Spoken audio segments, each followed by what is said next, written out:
these are some legal requirements or procedures you can help with, which you should get skills for. Okay. And that is setting up a liaison office or a branch office in India. Project offices are very, very specific. Project office is a third category where they can enter and they are setting up an office without having an entity here in India. But like that is a very specific category. Okay.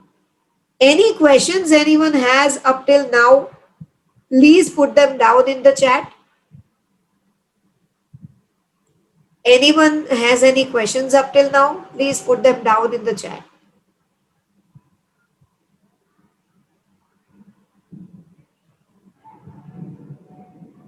Please put your questions down in the chat.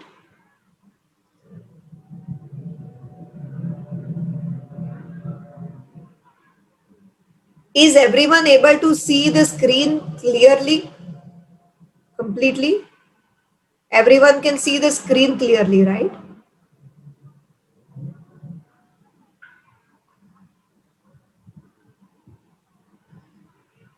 People are raising the hands. Okay, there are questions here. What are the sources of getting such works? So it is not works, it's work. Okay. And if you want to get work from a foreign company, like you want to actually have, okay, there are all different kinds of questions. Let me deal with each of them. What are the sources of getting such work? One is that there are loads of platforms which actually enable remote work for you. Okay, and we have done numerous webinars showing you all of those platforms and showing you, the way to work profiles. Okay, there is one webinar specifically where Ramanuja screen shared and showed all of those different platforms where you can put up your profile and the kind of work that is put on all of that. That is a beginning that you have, okay, for brushing up or getting into touch with someone who is a foreign client. Okay, and that is how it will actually work through. Okay, that is where it will begin. So immediately you may not have to may not be able to get foreign clients who want to establish a presence in India. They might just want certain things. Okay, like I said, for example, we had a liaison office in the beginning, then we converted it into a subsidiary, then we changed the registered office of a subsidiary from Mumbai to Delhi. So ongoing work kept getting created with respect to the entity in India. Now, if you have done work for a foreign company and they have seen you deliver, okay, and they have seen that, okay, the really proper work is coming from this person, so then they will be willing to kind of think or kind of give you a shot when they are looking to establish a presence in India. Okay, that is one, that is the answer to that question. Rina, does that help? Rina? So earlier there wasn't anything like that. You could do this only with the help of, like, different networks or people. But now you actually have lot of remote work related platforms which you can use and work with because of the pandemic, where people were actually put up and wanting to do all of the things from home. Okay. What formality should a UK resident do? Like, wait, let me go to this question in a little bit detail. What formalities should a UK resident do to give a POA to a person in India to sell their property? Okay, this is like the same thing that I mentioned. If you want to have a document which is signed there, you have to have it legalized. Okay, so in you have to have it notarized or legalized by the right person, apostilled by the right person. If it's a non-resident Indian, maybe it is legalized by the Indian embassy in UK. So you have to get the document legalized there in order for it to be effective in India. Okay. Laya is an office, Anushka is an office which people will put up here just to understand the feasibility. Okay, so they want to understand whether it will work, whether a business will work out for them or not. So they are just looking at the feasibility. They are looking at talking to different kind of customers or clients, and they are trying to find out whether establishing a presence here will work out later in times of business or not. So this liaison office is only like a beginning office. It's not doing any specific income generation work. Is it necessary to be a legal firm, or can they rely on an individual taking up such assignments? Of course, they can rely on an individual taking up the assignments. We had an individual who was a person who would work, but then that individual will be maybe working with different legal firms to get the work done where he is not doing all the things together. But they like to talk only to that person. So you have to be able to do that. Okay. How to approach and reach out and create effective presence in the eyes of foreign businesses? I believed I answered this question. If you do a few assignments and you have delivered on it, you have delivered on those assignments, there is a credibility that you establish. After that, you can actually look out at, like, that country and India. There are uh, many associations, or there are lots of people where you have Indians in that country. They will have a specific association, or there is some organization which is doing trade between India and that country. There will be associations like that. Okay, so now if you are reaching out to people like that, okay, and you are actually developing contacts with that people, okay, you're not going and asking give me work, okay, because that is flatly solicitation and you don't want to do that. But you develop a contact with them. How do you do that? You write something that is related to, like, India and trade with that country, and you share that knowledge with them freely. Why not? You can. So you do that. Okay, and then if you have got some stars, or if you've got some work that you have actually done with the help of the remote platforms for someone's, then you can actually put it on, like, your social media. Okay, and you can say that I'm very happy that I got this great review, or I got this, like, stars or something from a client. I'm very happy to deliver. And the minute that is there, when people see that, it's a credibility that you build by a track record that you've done. Okay.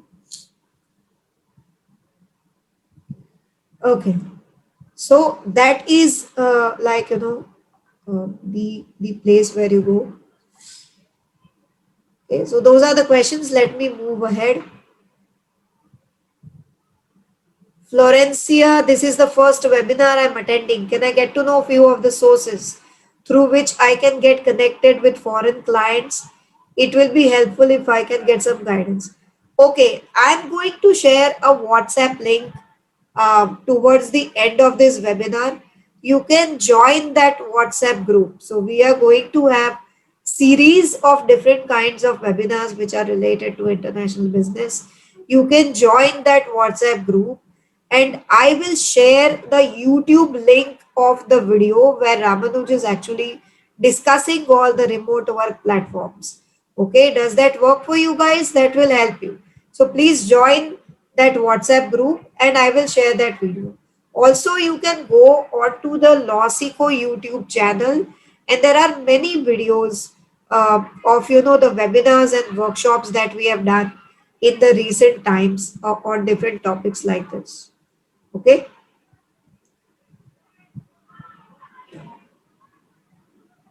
Most welcome, Florencia. Okay, so let's progress. So these are the legal requirements and procedures you can help them with. So setting up a liaison office or a branch office in India. For this, you have some procedures with the RBI. You have some procedures with the registrar of companies in New Delhi. So both of this you will have to be aware of how to work through and how to get through. Okay. Incorporating a subsidiary company in India. Okay, definitely there is a company incorporation related knowledge involved here. So you will have to know how how companies are incorporated in India. What are the formalities that you need to complete for that?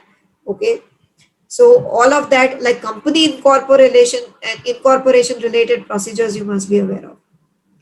Relevant tax registration. Now most tax registrations like you incorporate your company and together with that itself you get your PAN and GST registrations. You can it is a combined process like this kind of making it easy for people to incorporate companies and get all the registration. So that is a combined process that you can do. Most companies will not want labor related registrations immediately. They are still to come. They are to look for lots of different things, find where they can get work. Then they will look or think of having a labor related registrations, and the setup and everything might take them a little bit of time, and they don't want to start to becoming subject to compliance requirements already. Usually, they will not want label related registrations immediately unless they have a very clear plan. Someone is already there on the ground since a while, looking for and sourcing people, and everything is kind of kept ready. Then they will want even that setup. Indian director requirements. Now we know that in the Companies Act, there is a requirement that you have to have at least one director who is resident in India. And very recently, I believe the residency requirements of a person were relaxed a little bit, but that may not be the case. They may still want someone to become an Indian director or a resident director for them. So this is one requirement people can help to solve, to provide an Indian director, okay, for their company. Because under the Companies Act, a resident director is required. Providing a registered office in India. They may not immediately have an office or a place where they are set up and put up, and they have entered into lease agreements and they have hired and they are already functioning. For the initial period of time, in many cases, it becomes the office of the person who is providing incorporation services to them. So they will use that as a registered office in the initial phases until they come to India. And then after that, they will move on probably to lease something or rent something and then operate that. This is one thing also which can be done. These are the services which can be provided. FDI related compliance. Now, if someone is putting up a subsidiary entity in India, there is definitely compliance that is related to FDI. And the RBI guidance on this, like RBI has put up a lot of things, manuals and everything. They do this completely out of the firm's platform now.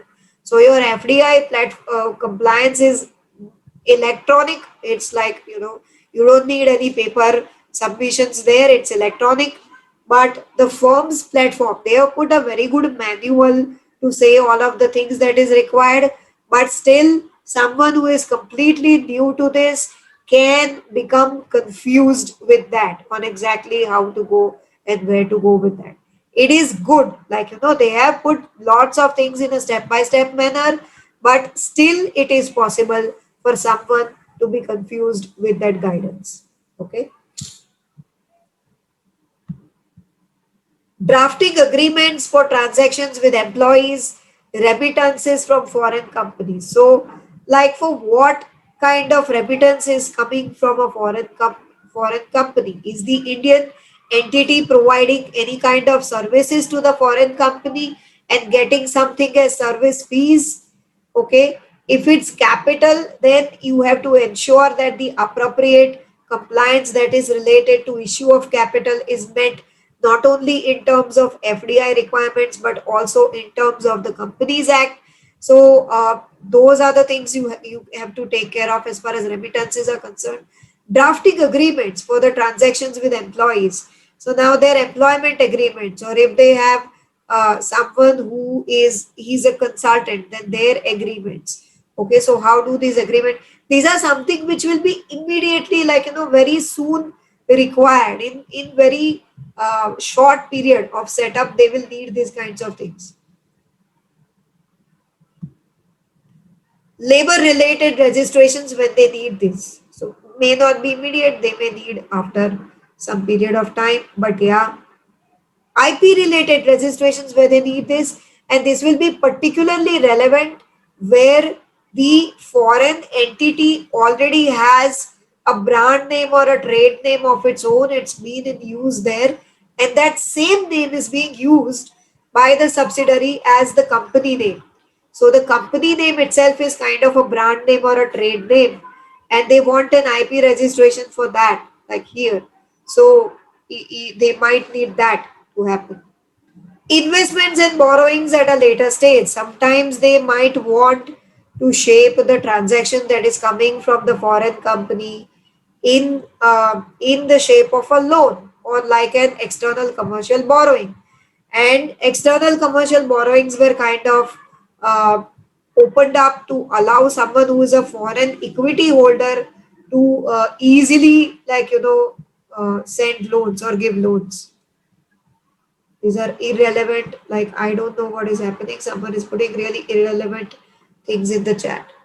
So borrowings in terms of ECBs, there can be that transaction that may be coming. Investments, they may be receiving investments, maybe locally from someone. That situation may come in. So how do you shape up in that case? Okay. So you have to be willing to look at all of these transactions.